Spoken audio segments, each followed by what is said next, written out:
হয়েছে কিনা সেটা বোঝার জন্য এইরকম একটু মুঠ পাকিয়ে যদি দেখেন যে মুঠোটা ঠিকঠাক হচ্ছে, তাহলে বুঝবেন ময়ামটা একদম পারফেক্ট হয়ে গেছে। এবারে আমি এর মধ্যে অ্যাড করছি গরম জল। আমি এখানে ঈষদুষ্ণ গরম জল নিয়েছি, আর গরম জলটা আমি আস্তে আস্তে এখানে দিয়ে দেব। একেবারে গরম জল দিয়ে দিলে কিন্তু ময়দাটা অনেক সময় বেশি নরম হওয়ার সম্ভাবনা থাকে, তাই আমি বারে বারে জল দিয়ে ময়দাটাকে খুব ভালো করে মাখিয়ে নিই।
লেচিটা এবারে আমি পরোটার আকারে করে নেব।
দিচ্ছি।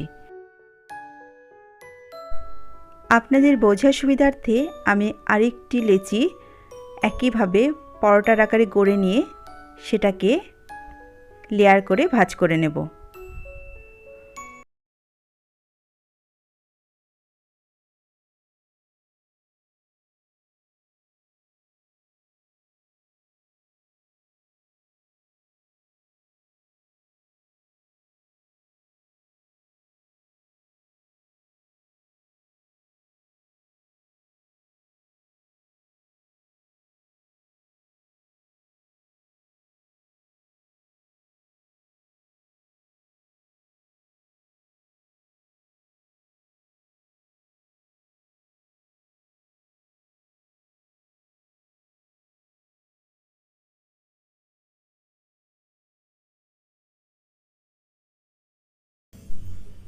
একটু পাতলা করে পরোটাটা গড়ে নেওয়ার চেষ্টা করবেন।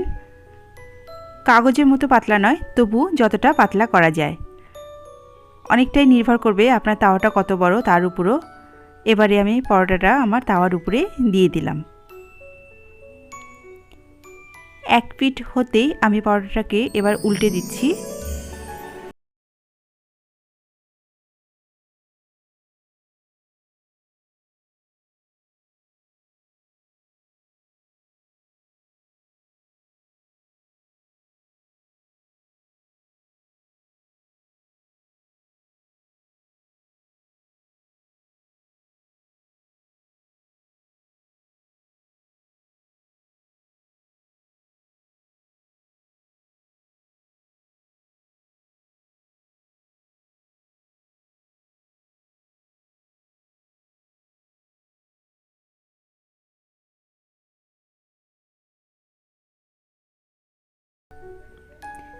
আরেকটি পরোটা আপনাদেরকে আমি ভেজে দেখাচ্ছি।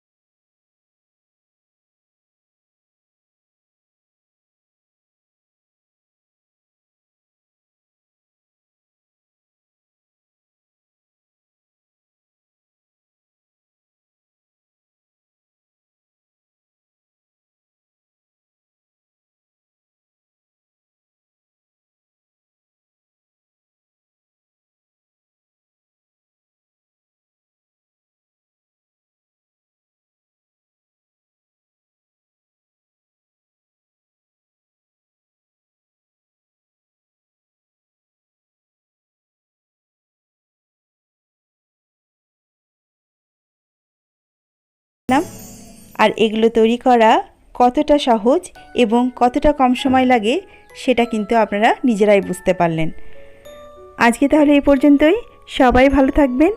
আর আমার ভিডিওটি যদি আপনাদের আজকে ভালো লেগে থাকে তাহলে অবশ্যই কিন্তু আমার চ্যানেলটিকে সাবস্ক্রাইব করে পাশে থাকা বেল আইকনটি প্রেস করে দেবেন, যাতে যখনই আমি এরকম কোনো সহজ রান্নার রেসিপি আনি না কেন সেটা সবার আগে পৌঁছে যায় আপনাদের কাছে।